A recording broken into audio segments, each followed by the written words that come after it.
You think you know people, but you don't. They smile, they flatter, they pretend. Yet behind their words lies the truth of who they are, a truth most never learn to see. In a world ruled by deception, the greatest danger is blindness to human nature. So tonight, we solve this problem. We will learn to read anyone instantly, using Nietzsche's 18 psychological truths, but through the ruthless eyes of Machiavelli. By the end, you won't just understand people, you'll control the way they move, speak, and reveal themselves, without them even realizing it.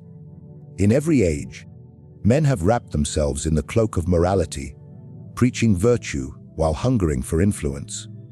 They do not act good because they are good. They act good because goodness is a useful disguise. Nietzsche saw this first. Morality, he said, is a weapon of the weak against the strong, a strategy to conceal envy and ambition beneath the language of compassion. And I, Machiavelli, have witnessed it in every court, every council, and every so-called kingdom of saints. Man's greatest deception is not toward others but toward himself. He convinces himself that he is virtuous, that his intentions are pure, that his motives are noble. But in truth, his morality is theater, performed not for truth, but for advantage. If you wish to read people, you must never be distracted by the light they shine. Instead, watch the shadow it casts. When a man speaks of justice, ask whom he seeks to punish. When he speaks of peace, ask whom he wishes to silence. When he speaks of humility, look for the pride that trembles beneath his voice. The moral man rarely acts without audience. His words are crafted to be heard, admired, and repeated. Virtue, when proclaimed, becomes performance. And behind every performance lies the hunger to dominate the perception of others. This is why the purest evil is often dressed in the finest robes of righteousness. The man who cries the loudest for honesty is often the first to deceive. The one who condemns ambition will be the first to betray a friend for recognition. The moralist, Nietzsche understood, is not the opposite of the hypocrite. He is the most perfected form of one. He believes his own act, forgetting that even his goodness is guided by desire. He serves others, not out of love, but out of a deeper yearning, to feel superior, to be needed, to be praised. Watch closely when someone insists on their goodness. Their words will tremble with hidden insecurity. True goodness has no need for declaration. The lion does not announce his strength. The river does not boast its depth. Only the counterfeit must convince others it is real. The moment a man tries too hard to prove his virtue, he exposes his corruption. It is the desperate who shout, "I am honest," while the honest man simply speaks the truth and lets silence defend him. To read this kind of soul, you must learn the language of contradiction. Look at what they condemn most fiercely, for that is often what they secretly crave. The man who despises greed dreams of riches he cannot earn. The preacher who warns against lust hides a hunger that burns beneath his prayers. The politician who speaks of equality desires obedience, not justice. Nietzsche's eyes were sharp enough to see this sickness within humanity, that morality is rarely moral, but a mirror reflecting everything one wishes to hide. So how does one pierce this illusion? Begin by observing what a person rewards and what they fear. The mask of morality will always slip when temptation or power enters the room. Offer them praise and watch which kind of praise they cannot resist. Is it admiration for their kindness, their intelligence, or their authority? The one who glows under praise reveals the God they truly serve. Then, deny them that praise, and you will see their mask fracture. Behind the calm of morality lies the fury of exposure. A man's true nature is revealed not in comfort, but in denial, when his virtues no longer grant him advantage. Remember, the appearance of goodness is one of the greatest tools of manipulation. A ruler who appears kind can control without resistance. A liar who appears honest can deceive without suspicion. A betrayer who appears loyal can destroy without warning. Thus, the wise do not seek to be good. They seek to appear good while remaining unshackled by the illusion of purity. That is the secret behind every enduring empire. It was not built by saints, but by men who understood the power of appearing saintly. Nietzsche knew this paradox. He saw that morality enslaves those who worship it blindly. But to those who master it, who wear morality as armor rather than chain. It becomes a weapon. The clever man learns to reflect virtue, not to be consumed by it. He smiles in sincerity, but never trusts the sincerity of others. He listens to words of virtue, but judges by the tone of desire, because every moral claim hides a personal motive. Every act of charity carries the seed of pride. Every apology contains a calculation. As you move through the world, train your eyes to see what others cannot. Watch for the subtle smirk when someone claims sacrifice. Notice the flicker of pride in the eyes of those who insist they expect nothing in return. Feel the tension behind their humility. It is not peace, but suppression. They restrain their nature not for morality, but for appearance. Their goodness is a transaction, not a truth. They trade it for acceptance, respect, and control. When you understand this, people become readable as open books. You no longer take their virtue at face value. You see that behind every act of supposed selflessness lies a strategy, whether conscious or not. You begin to understand that morality, in its purest form, is a mask men wear to survive in a world that rewards appearances more than intentions. Nietzsche unmasked the human heart, and I, Machiavelli, show you how to use that knowledge. Because the one who sees through goodness is no longer deceived by it. The one who sees the mask can predict the actor's next move before he even steps on the stage. Every human being is a prisoner of their own reflection. They construct an image of themselves, noble, intelligent, virtuous, and then spend their entire life defending it. Nietzsche called it the greatest self-deception, the need to preserve the illusion of meaning and superiority. I, Machiavelli, saw it in every courtier and every ruler I served. It is not the pursuit of truth that drives men, but the preservation of the idea they hold about themselves. Every opinion, every emotion, every argument, every silence, all are walls protecting the ego's fragile empire. You cannot understand a man by what he says, you must understand why he says it. Behind every word lies a small act of defense. When a man argues, he is not defending facts. He is defending his identity. He clings to his beliefs not because they are right, but because they make him feel right. The ego cannot bear the thought of being mistaken. To admit error feels like death. This is why even the wisest men will twist logic, deny evidence, and rewrite memory just to protect their image. You think you're having a conversation about truth, but what you're truly witnessing is a battle for self-preservation. The ego is like a king ruling over a trembling kingdom. It demands loyalty from every thought, every memory, every perception. When someone questions this king, criticizes, mocks, or disagrees, the ego sounds the alarm. You will see it in their eyes, the sudden tension, the shift in tone. It is the language of threat. The calm mask cracks, and what emerges is not reason, but fear disguised as pride. Nietzsche understood that people do not seek knowledge, they seek confirmation. They do not want to be enlightened. They want to be validated. To read someone, you must watch how they defend themselves.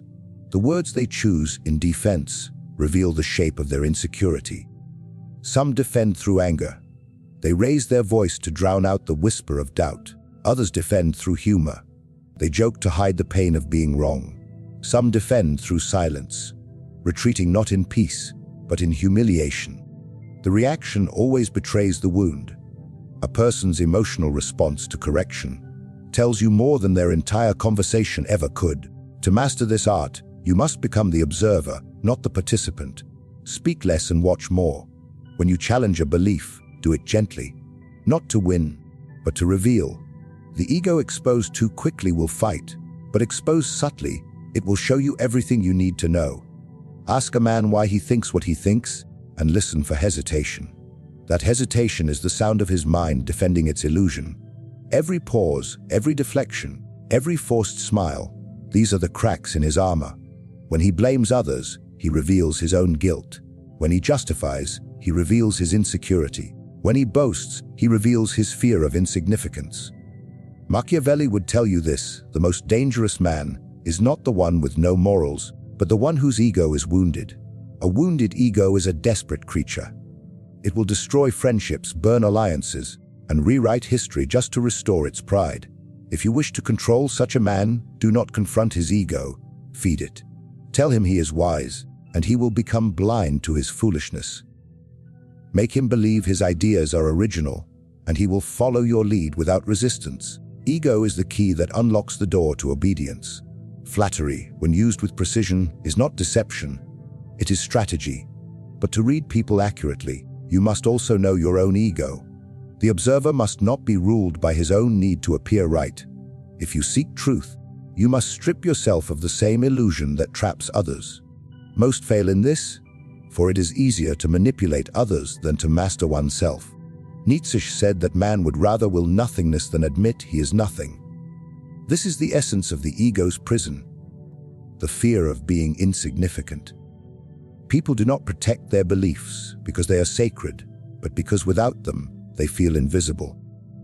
Notice how people insert themselves into every story, even those that do not concern them. Notice how they turn every compliment into proof of their virtue. The ego needs constant nourishment. Deny it attention, and it withers; feed it praise, and it grows arrogant.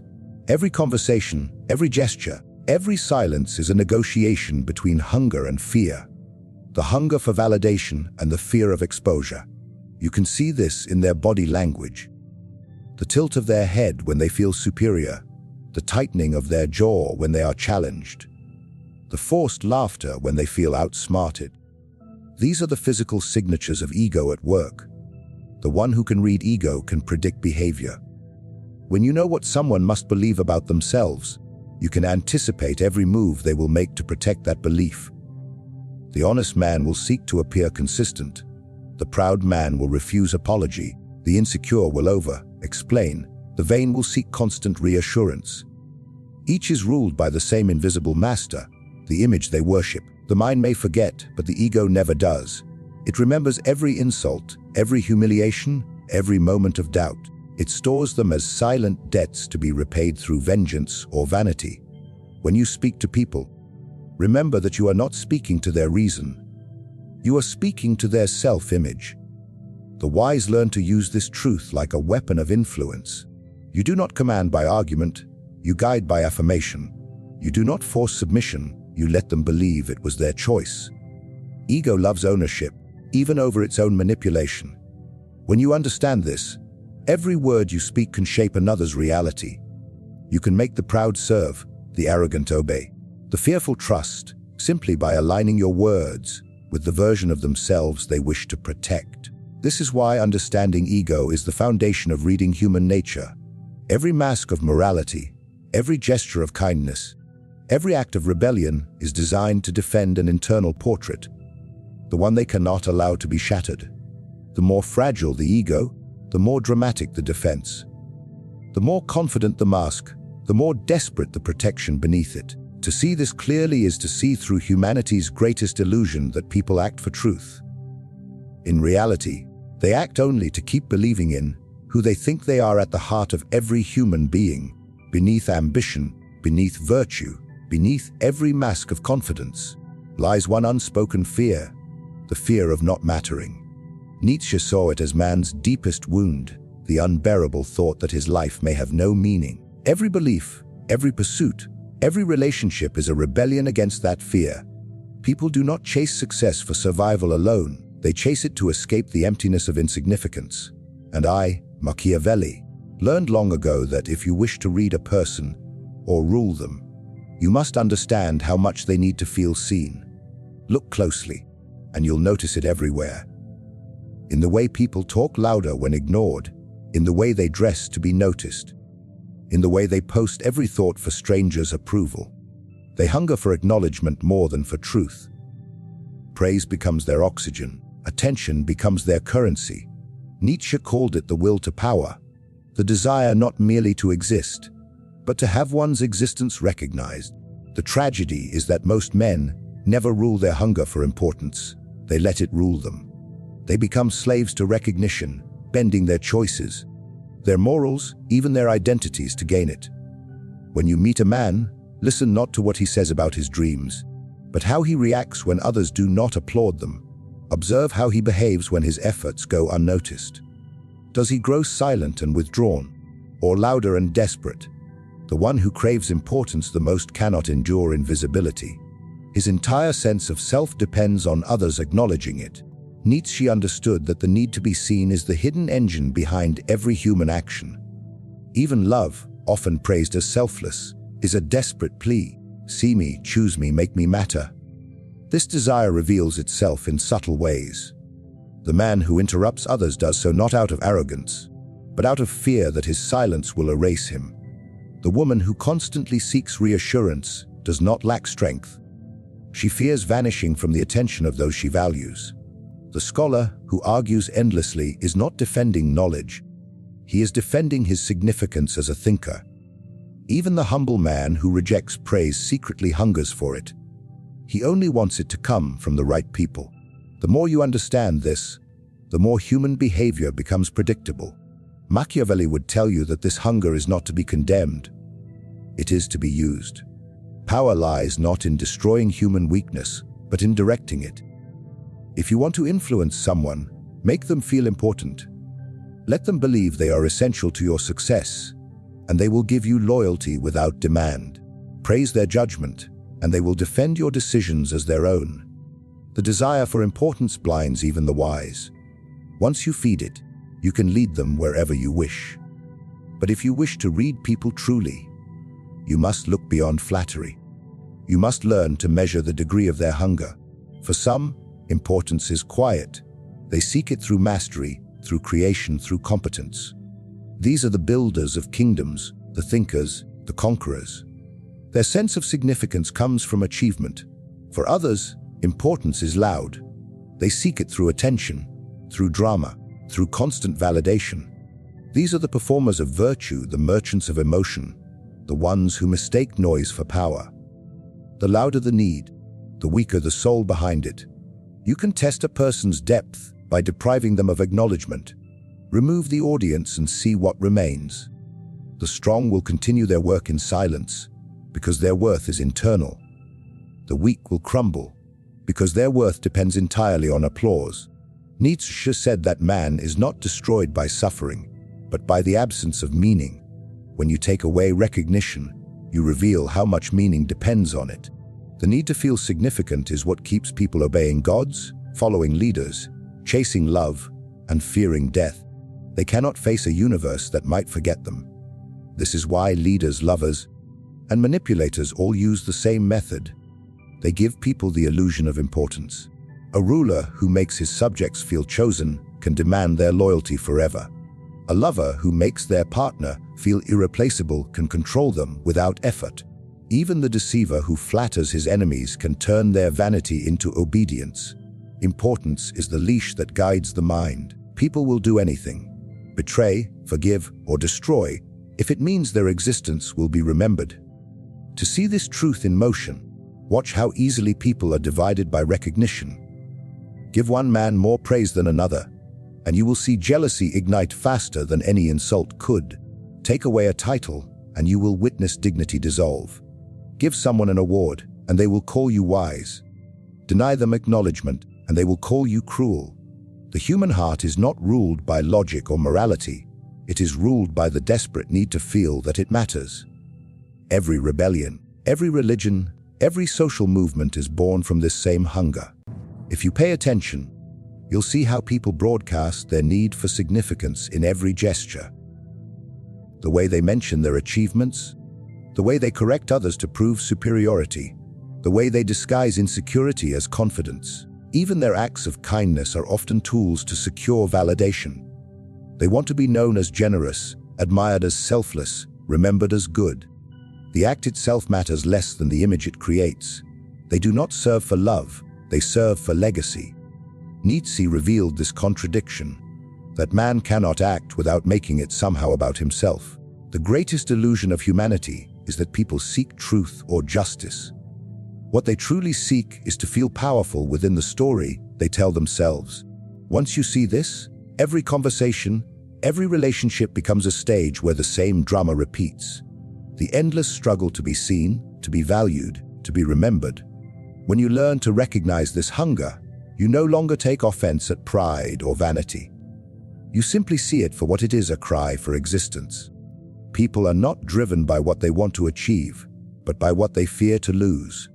their sense of importance. To master this understanding is to see the invisible thread that binds all human behavior. Whether a king or a beggar, a philosopher or a fool, every man is haunted by the same ghost, the terror of being forgotten. Nietzsche stripped away the illusion that people act for morality or love. He saw that beneath it all lies the same ancient plea, "Let me matter." And those who know how to answer that plea, even falsely, will always command the hearts of those who cannot command their own. Power is the silent rhythm that moves every human interaction. Whether between rulers or lovers, friends or strangers, every relationship becomes a subtle negotiation of who leads and who follows. Nietzsche called this the will to power, the fundamental force driving all life. It is not wealth that man truly seeks, nor pleasure, nor even happiness. It is the feeling of control, the assurance that his existence can bend reality to his will. And I, Machiavelli, have seen this law shape the rise and fall of empires, the betrayals of friends, and the private wars hidden behind polite smiles. The human heart does not beat for peace, it beats for dominance. When two people speak, there is always an invisible tension between them, a silent duel of authority. Each word, each glance, each pause is a move in this endless game. Some dominate through confidence, others through charm, and many through fear. But all are trying to win the same, unseen prize, the upper hand. It is not always loud or violent. Sometimes it hides behind kindness, behind agreement, behind a gentle tone that conceals manipulation. Even silence can command if it forces others to fill it. Power is not about shouting. It is about making others listen without asking them to. Nietzsche understood that life itself is hierarchy, that even in nature there are rulers and subjects, predators and prey. Yet men pretend equality exists, as if balance were peace. They say they seek fairness, but in truth they seek to rule the definition of fairness. Every cause, every movement, every relationship, even the most intimate one, hides the same structure: someone leading, someone yielding. To read people, you must learn to see this invisible structure beneath their words. Who adjusts their tone to match the other? Who apologizes first? Who interrupts? And who hesitates? The smallest gestures reveal who feels superior and who submits. In courts and kingdoms, I watched the dance of power unfold without mercy. A king surrounded by flatterers imagines himself loved, yet it is he who is owned by their praise. The courtier who listens more than he speaks gathers influence without risk. Power belongs not to the one who controls by force, but to the one who makes others feel they act of their own will. This is the highest mastery: to rule without commanding, to be obeyed without giving orders. Nietzsche said that the strongest man is not the one who dominates others openly, but the one who no longer needs to prove his strength. Power that must announce itself is already uncertain. Observe how people behave when their dominance is challenged. The powerful grow still, calculating, patient. The weak grow restless, defensive, and loud. When you deny a proud man his usual respect, his mask will tremble. When you ignore someone who depends on attention, their discomfort exposes their submission. The surest way to read a person's strength is to test their reaction to defiance. The one who remains composed possesses true power. The one who breaks at resistance merely wore power as costume.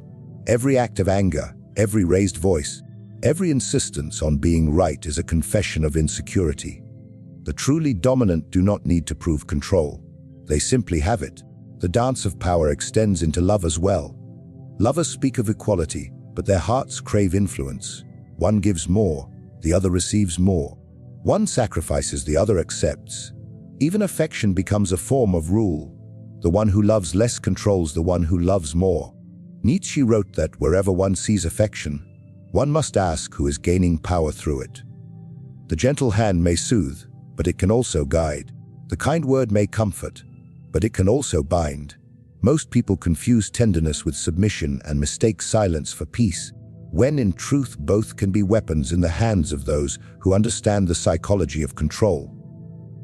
Power does not always wear the face of a tyrant. Sometimes it appears as the calm man who listens, who watches others reveal themselves. He influences not by command, but by comprehension. He knows that every ego longs for recognition, every mind craves validation, and every weakness is an open door. Nietzsche and I both knew that to rule, one must understand the landscape of desire. The battlefield is not the throne room, it is the mind. When you understand what people seek, respect, admiration, safety, love, you can make them dance willingly to your rhythm. Control begins not with force, but with understanding. Look at the gatherings of men, the meetings, the feasts, the councils. You will see the same ritual repeated endlessly. Someone speaks first to assert confidence. Another agrees to gain favor. Someone else stays silent to appear mysterious. Each gesture is calculation. The man who dominates the room is not always the one who speaks the most, but the one whose presence forces others to adjust their behavior. You can see it in their posture, their laughter, their tone. When a man enters and the air shifts, that is power. When he leaves and silence follows, that is command. Yet power is fragile, always in motion, always contested. Those who hold it must constantly defend it from those who crave it. Nietzsche said that life itself is a constant overcoming, a struggle of wills. Every human being, whether humble or great, is engaged in this struggle, with others and with himself. The weak seek to appear strong, and the strong seek to hide their weakness. Even friendship, often seen as pure, is built upon a balance of control. The friend who comforts you today may envy you tomorrow. The one who gives advice does not always wish to help. Sometimes, he wishes to feel superior by instructing you. To read people in the dance of power. Watch who needs to win and who can afford to lose. The one who clings to victory fears insignificance. The one who can yield without breaking has already mastered control. The quiet strategist does not fight every battle. He chooses them. The fool seeks to dominate everyone and ends up serving those who understand restraint. Nietzsche believed that the greatest strength is to control oneself, for the self is the first and most treacherous kingdom. The man who cannot command his emotions will never command others. The one who reacts from pride or anger has already surrendered power to those who provoked him. Every relationship, no matter how pure it appears, is an exchange of influence. Even in conversation, people are always positioning themselves, trying to be the one whose ideas shape the other's mind. They call it persuasion, but it is conquest. They call it understanding, but it is subtle rule. Nietzsche stripped away the illusion that men seek equality. Equality is not natural to the human spirit. The will to power beats in every heart, driving each to climb, to rise, to stand above. And when you learn to see this dance not as conflict, but as truth, you begin to understand why every word, every gesture, every silence between people is nothing less than a declaration of power. So now you see the architecture of the human soul as Nietzsche revealed it, and how Machiavelli would use it. Every smile, every opinion, every act of kindness hides a motive. Morality is a mask, ego is a fortress, significance is the drug, and power is the rhythm behind every move. You cannot read people by their words alone. You must listen to the silence between them, the hunger behind their virtue, the tremor beneath their pride. The world belongs to those who see this, who look past appearances and understand what truly drives men. Nietzsche gave us the psychology. Machiavelli gives us the strategy. When you combine the two, you no longer walk blind among pretenders. You begin to see the truth behind every action, the invisible forces shaping behavior, loyalty, and deceit. Most will never see it. They will believe in goodness, mistake ego for integrity, mistake attention for love, mistake fear for respect. But you will know better, because the eyes that see human nature clearly are the eyes that can never again be deceived by it. To read anyone instantly is not a trick, it is an awakening. Once you understand that every man acts from desire, every woman from self-preservation, every crowd from fear, you begin to move differently. You stop reacting, and you start observing. You stop judging, and you start deciphering. You become calm where others are angry, strategic where others are emotional, deliberate where others are blind. The truths Nietzsche uncovered are not meant to make you cynical, they are meant to make you powerful.